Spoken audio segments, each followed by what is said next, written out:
Welcome to One on One. I'm Greg Bassey, your host from the Salisbury Independent newspaper. There's one big race in this election. It's the biggest of all. It's for State Senate, District 38, and we have the incumbent with us today, Senator Jim Mathias. Welcome. Absolutely, and welcome to October, Pink Ribbon Month. And I just want to ask folks to come out there. There's many, many events. Among them, October 20th, our walk in Ocean City, down the boardwalk at the inlet. Come on out. Cancer touches all of us. And we are and will continue to make a difference, which was once a terminal diagnosis, has now become a chronic illness, and we're continuing to fight. And well, you lost your wife to that, and she did turn it into a chronic illness. She fought it for a long time and was heroic for so many people. Well, thank you. 14 years, yeah. And we won't go through all that. I'm sorry, but yes. No, but before that, Kathy founded the Worcester County branch of the American Cancer Society. Yes. Long before we knew what fate was in front of us. But she got her courage from those that went before her.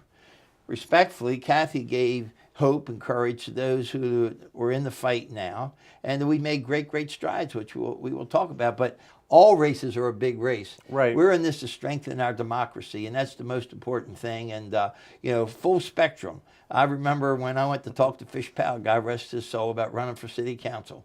And I thought I was doing a good job, and he took his wallet out and put it on the table, and he asked me if I knew what that was. And I said, yes, sir, it's your wallet. And he picked it up again. He put it down there again. He said, what is that? And I said, well, why don't you tell me? He says, this is how people vote. They vote their pocketbook. And if you mess with their pocketbook, this whole idea of you making the world a better place is going to go out the door, because you have to protect people. You have to protect their finances. You have to protect their workplace. You have to protect their employer. You have to protect the balance in government.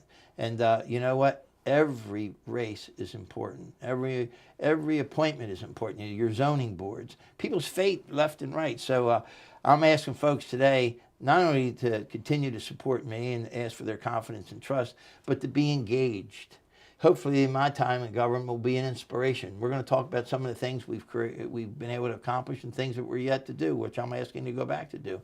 But most importantly, I hope I'm able. Fish Powell inspired me. Other folks inspired me. And I'm hoping I'm able to leave that inspiration. So please, come on out. Every race is important. But this has got all the elements. You've got an obviously qualified challenger. There's a lot of money being played into this thing. There's a lot of issues that you all agree on, but there's a lot that you don't agree on. There's a statewide implication in terms of the governor having veto power. This is huge. This is as big as it gets. Well, but there is one thing missing. I mean, there is a distinction, and I have great respect for my opponent. I have a record. You do. You have a 24-year record. Yes, you do. I have, no, well, not that. I mean, hold that aside, and not staying in any one office too long. I have a record of accomplishment in the Maryland General Assembly. We'll talk about that. A record of accomplishment in the Maryland Senate. Respectfully, that comes with building relationships, regardless of who the governor is, being able to work well with the governor. We have a very solid record of working with Governor Hogan.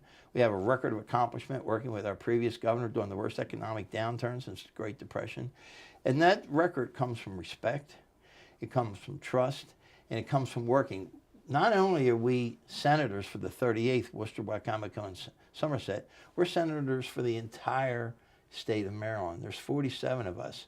Our priorities are critically important, but so are the priorities of my colleagues. When I cross-file or co-sponsor a bill with myself and Republican Senator George Edwards from Western Maryland, we share a lot of the same issues and the concerns. But there we are, a prime example of working in a bipartisan way. When I'm in the Democratic caucus, and that's the majority of our General Assembly, okay? When I'm there and Montgomery County has 8 or 9 Democratic senators, Prince George's County has almost as many, Baltimore City 4 or so, guess what? The Eastern Shore has 1 in that caucus. And when that caucus starts to take exception with what's happening here on the shore, with agriculture, with poultry, with our commercial watermen, with small business, I'm able to stand up because of the relationships that I've earned and say, hold on 1 minute. Please listen to my needs for my people. Your needs of tech, opportunity, safety, the opioid crisis, okay? We understand them. I'm asking you, and I voted with them, to build relationships, both Republican and Democratic, okay? To build relationships to be able to deliver for us. I have to give you a lot of credit when the environmentalists on the left do attack the poultry. You're very eloquent and you stand up and you don't miss a chance to engage that and to help educate people in terms of what the economy is. Well, that's where our job base is. That's where our legacy farms are. This morning before the sun came up, our farmers, both grain and poultry, they were out in the fields. They were sitting there at their table with their cup of coffee, and not only were they looking at the daily bread of the day, they were looking out. They were looking at the next piece of equipment that has to be purchased for the 2019 farming season. They were looking out at 2020, 21, 22. Something happens to them as they're planning their estate to make sure that their children are there, their heirs are there to continue those legacy farms. So, and that has to be done every day to protect and grow and build. And the philanthropy of agriculture, go on to any one of our universities here, into our hospital here, and look at the philanthropy of poultry. Look at the philanthropy of agriculture. Look at the opportunities. Not everybody wants to be a farmer. Not everybody wants to be a doctor. Some people want to have vocational. When my car wouldn't start, when it was 0 degrees, remember that cold snap? I didn't call a brain surgeon. I called an auto mechanic. When I went home, and they say lightning doesn't strike twice, but it did when I went home at the end of that week from the legislature. And I came into my home, I leave the heat set on 60, and I come in and I pushed it up to 72, and about an hour later, I was colder than I was when I got there. My heat pump wasn't working. I didn't call an engineer. I called an HVAC person. Agriculture, poultry, the philanthropy of our small business people, they provide for tomorrow, and you can see it every day in our universities. You can see it at Warwick Community College. You can see it in our technical high schools, our vocational technical high schools, and we owe tribute to farming. We owe tribute to our poultry industry, and we owe tribute to our tomorrow because they built our communities. I know I have to talk about issues, but I got to talk politics. No, whatever you want to do. I live in District 38, so I'm one of your constituents, and I get the mailers at my house. I don't know how I get them. I guess my mother gets them because she's a Republican. I'm an independent. I used to be a Republican. And the mailers, I remember in the last election against Norm Conway, Carl Anderton, or a group representing Carl Anderton, or who wanted him to win, had a really nasty mailer on Norm Conway. And it was really, I thought, repulsive. I really did. But it made a lot of people think, and Norm lost the race. We're in a mailer mode right now between you and your opponent. What's your thought about these mailers? Well, we're going to talk about it, but let me do one thing. Okay. Respectfully, let me correct the record because I work very well with Delegate Anderton. Delegate Anderton He apologized for that. Well, right. He maintained it wasn't him. Okay, and I just want to ask the people before we go any further, because we're going to have a very clear spoken position there. Look in the top left-hand corner and look who at the authority line. As a voter, I'm still mad about it. Well, I understand, but no, I'm not running away from it. But it's the battle of the caucuses. Right. You see when these I'm people portrayed. are. Well, I mean their names are right on there. Right. The Maryland Republican Party and the Maryland Senate Republican Caucus, their names are right on there. The Maryland Democratic Party and the Maryland Senate Democratic Caucus, their names right on there. Despite the best argument of saying no, despite the best argument of feeling the temperature out there on both sides of people not wanting that stuff, they feel that that's what they have to do to make the difference. And sadly, you know why they feel that way? Because unfortunately, what our culture has proved, that negative campaigning works. I was on the police commission for 16 years. I was in the fire company. I'm a life member. I mean, do you really think that I'm going to go to Annapolis and make heroin easier to get than ice cream in your community? Right. So as a voter, I'm insulted when I read this. Right. Now, so I mean, and this is the tone, sadly, of this race for 2 years. Not just been for the last 2 months. So, where are we? We have a Democratic caucus that took enough of it. They've had enough of it. I work very, very well with Governor Hogan. I won't say what he told me, how much he enjoys working together on our record, which we could talk about, okay? But despite that, I'm on a hit list.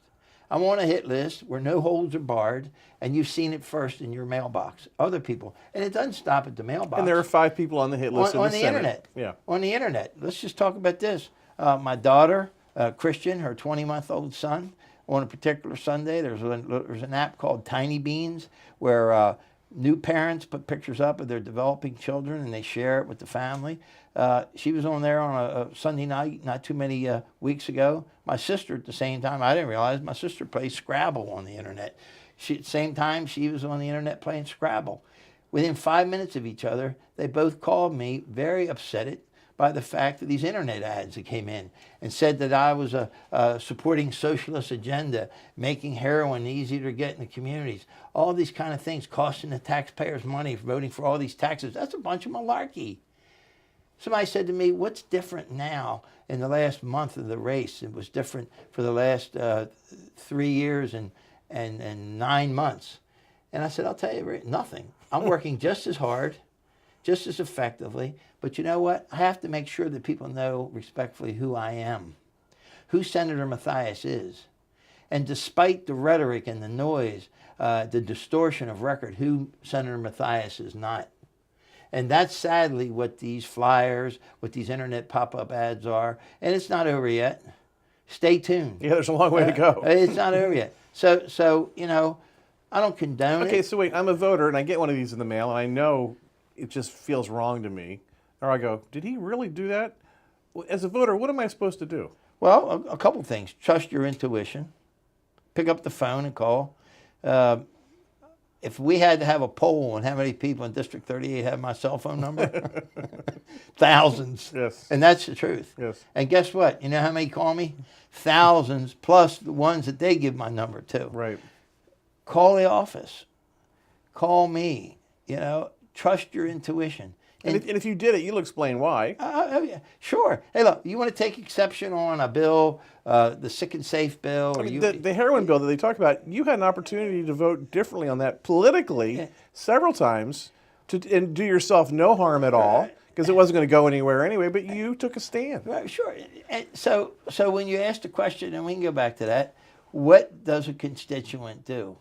As I said before, be engaged in your democracy. Be engaged with your candidates.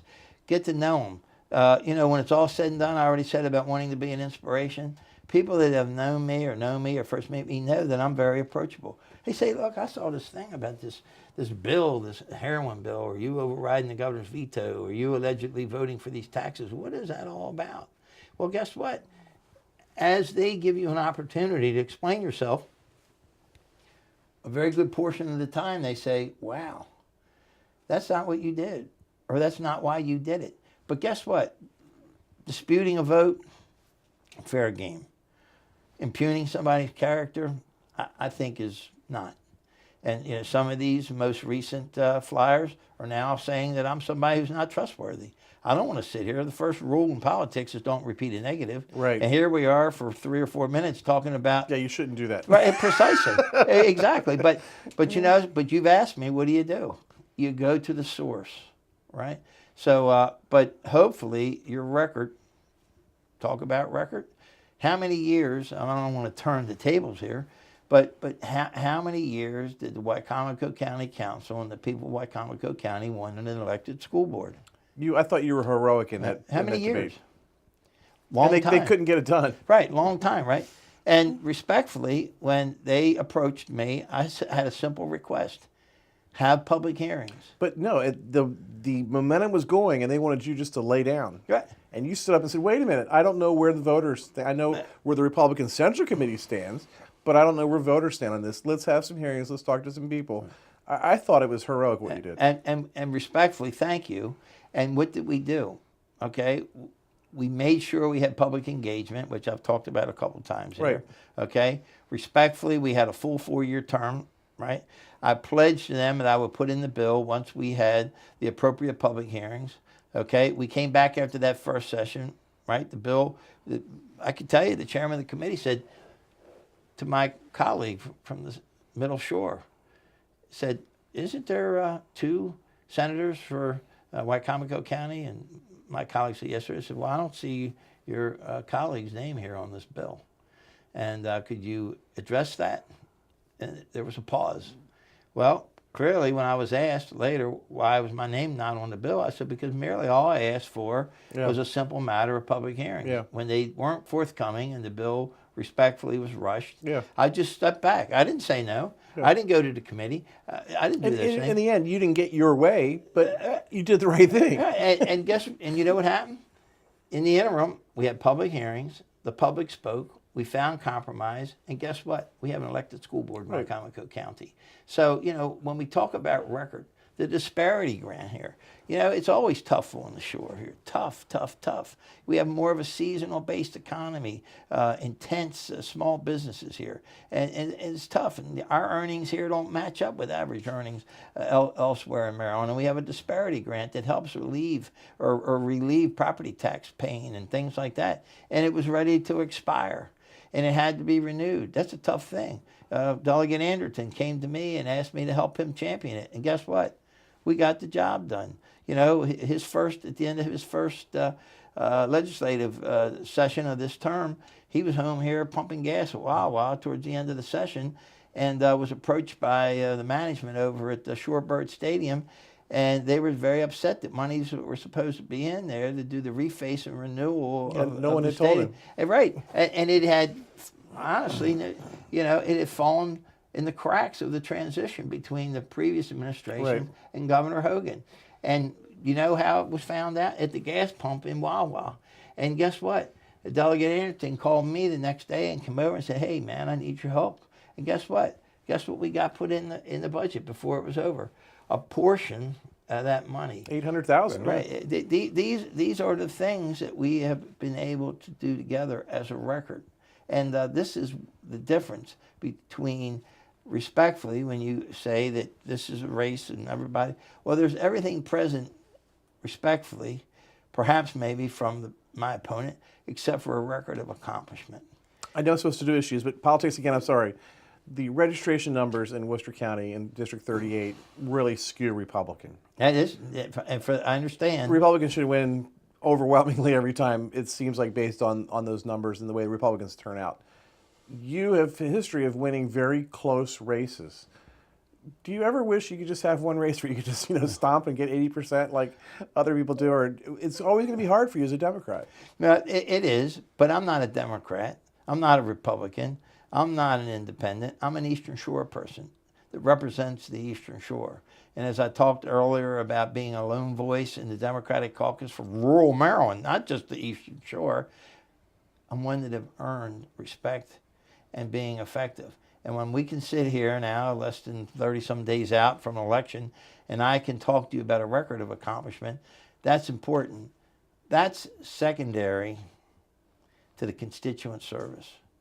Every day we get 2, some days 5 constituent issues that are serious. Disability, people that have lost their driving privileges, not because of any crime or anything like that. It's just been one issue or another.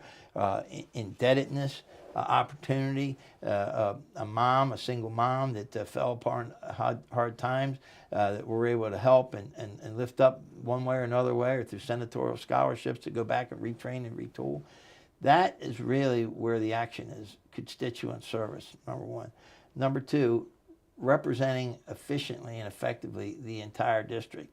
So when we are now a month plus or minus out, this is what I have to illustrate as a record of accomplishment. That's how we win. Sure, would I love to be able to sit here and have won my race in the primary nice? in June? Oh yeah, it'd be great. I haven't gone on vacation for the better part of 2 years because I anticipated this race. Respectfully, I knew this race was coming, just like the race came in 2014, and the race came in 2010, and the race came in 2006. And you and I had talked before. To be the first really non-native person that was the mayor of Ocean City, that wasn't an easy race. Yeah, I remember Ocean City, we're going to elect a guy from Baltimore as mayor, and everybody's like, wait a minute, he's from Baltimore, but he's not He loves the boardwalk more than we do. He knows the boardwalk better than we do. And let's just say, in 1990, when I was up door knocking in Cane Woods, Yeah. and I came out of there about 4 o'clock in the afternoon, I was up at the Fido's having a sub, and I won't say who, but somebody who was very politically engaged pulled up and walked over, and they sat on the bench, and they shook their head. They said, "You're not going to make it." I always took the hard road. 3-seat race. There's a 4-seat race and a 3-seat race in Ocean City, and I was in a 3-seat race. And the person sat there very candidly and said, "You're not going to make it, Mathias. You're not going to make it." I tried to talk to my friends. They don't want nothing to do with you. If you were more like this one and you're more like that one. Now, that sub I And was the old eating- Ocean City rule was you've got to run once and lose before you can really run. well, That was that's the old right, rule. right. Yeah. And let me tell you that day's rule. That sub I was eating got stuck right here, and the person kept talking, and I was polite. And when they left, you know what I did? I wrapped up my sandwich. I got up off that bench, and I went back into that neighborhood. And I asked people. I didn't say that my opponent, terrible things about my opponent and this and that. I didn't. That's not what I did. I looked people in the eye as I do, and I asked for their vote and their support. And guess what happened? The same thing happened then. It's happened for the last 10 elections, and I don't take anything for granted. We won. We led the ticket. We came back in 94 in the same way. And Fish in 95, God rest his soul, started saying he was going to retire. And I was a long shot in that race. And we won. Not by tearing down our Did you beat George Feely? Who'd you beat? George, Okay. one of the, John Staley, George Feely, Right. and Margaret Pillis. Yeah, Margaret Pillis. And they were all, and we all learned. We all learned. John Staley had asked for a sign in his yard. And that's a good thing. He would come by when I was the mayor, and he was on planning and zoning. He'd come into the office a few minutes before 7 at night and say, "Go home, man. Go home, man. you're gonna fall over working in here." But so what I love for a primary to come, and I don't have an opponent, that would be great. But these races strengthen me. These races respectfully strengthen our candidacy and better inform and enlighten our constituency. And that's the single most important factor in these races, are our constituents, their needs, their engagement. And for the third time since I've been here, hopefully that my public service and my passion will certainly be their inspiration. That somewhere along the line, somebody's watching this who's wanted to get involved civically will come out and volunteer. Somebody who's wanting to be involved will come out and say, "Hey, I'd like to be on that board. I believe in education. I want to be on the Board of Education. Hey, I'd like to be on a city council or a county council," And that's what this is all about. You know what? As time goes by, leadership evolves, and people start to realize that it's time. It's time. Where do you get the energy? I mean, your opponent, I think, is wired very much in the same way you are in terms of energy and commitment. But just like last Friday, all right? So I get out of bed last Friday, and I'm like, oh, yeah, today's the Chamber of Commerce golf tournament. And that sounds like it should be fun, but it's a long day, especially if you have a lot of work to do and you're not getting your work done. And so I go all the way down to Quantico, to Green Hill, and it's 8 o'clock in the morning. And there you are, already there, going around speaking to people, and you weren't just showing the flag like, "Look at me, I'm running for election."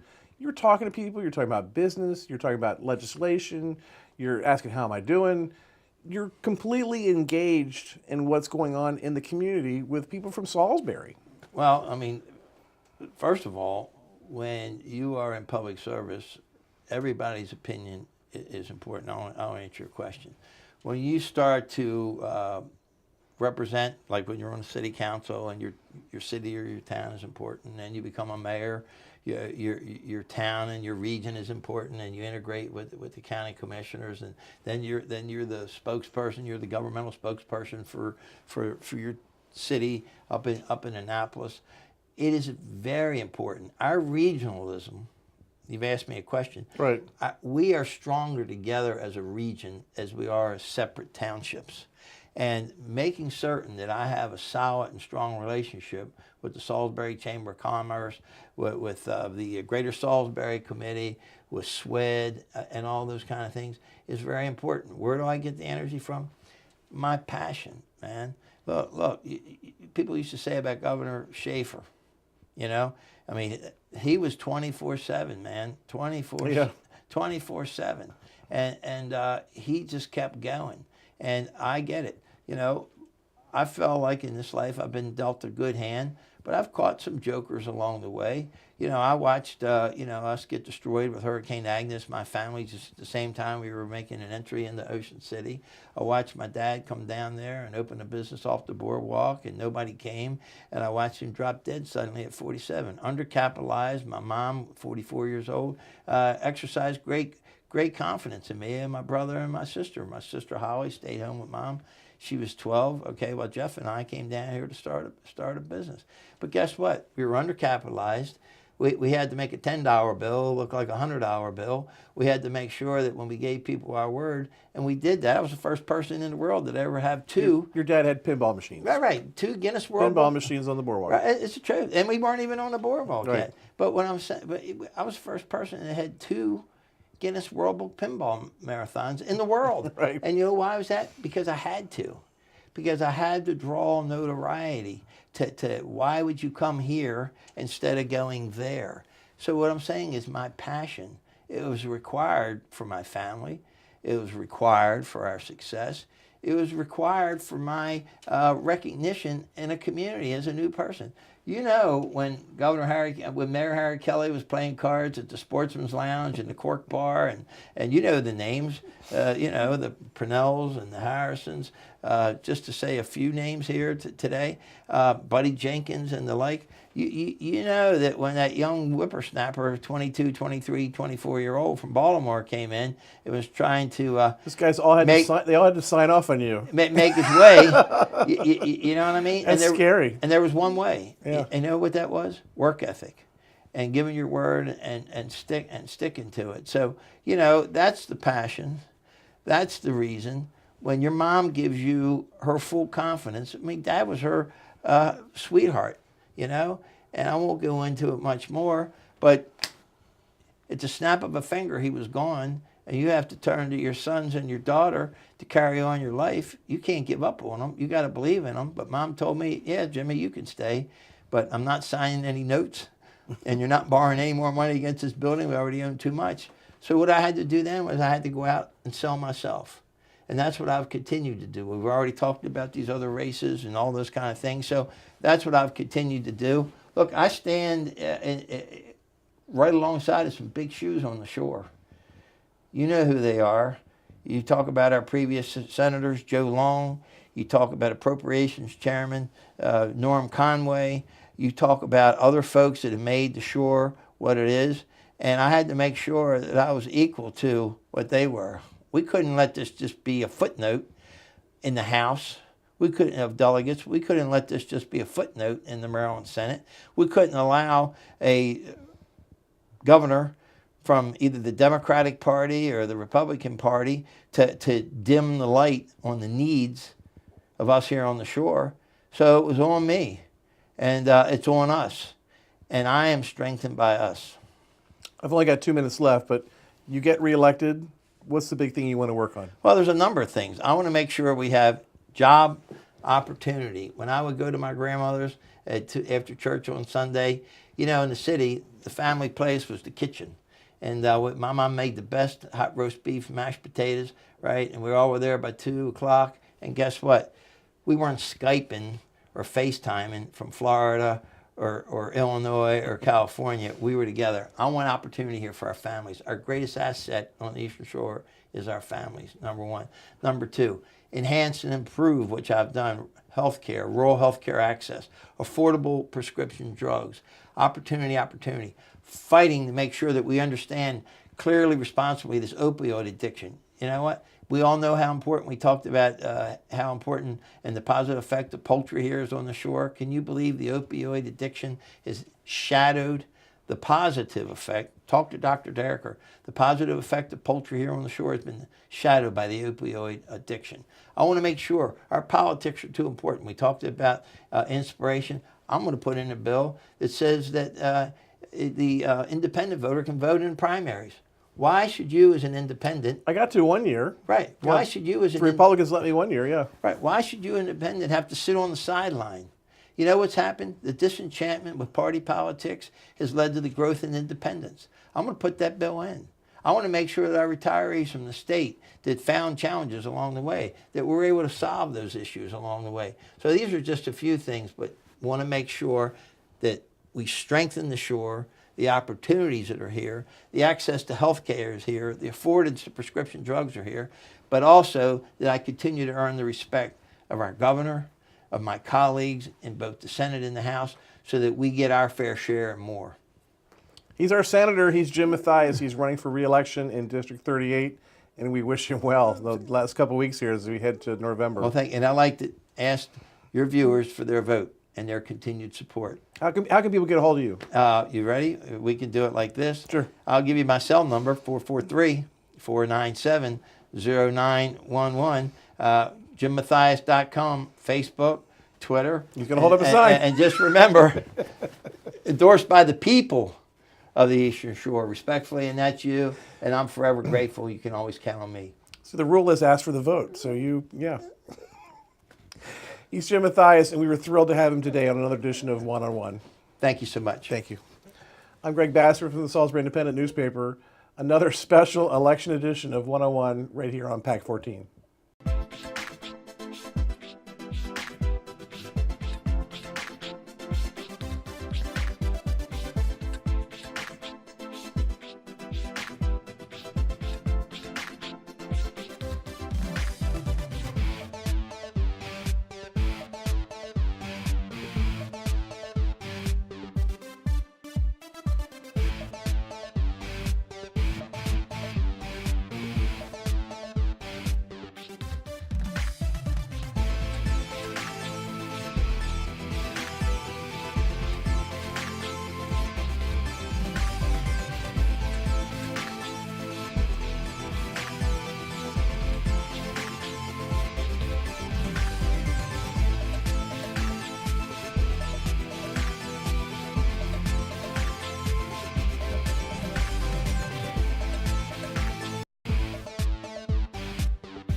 First Shore Federal is proud to support PAC 14 and One on One. We'd encourage every business to support PAC 14 and pick a program and support it, and let's make a difference.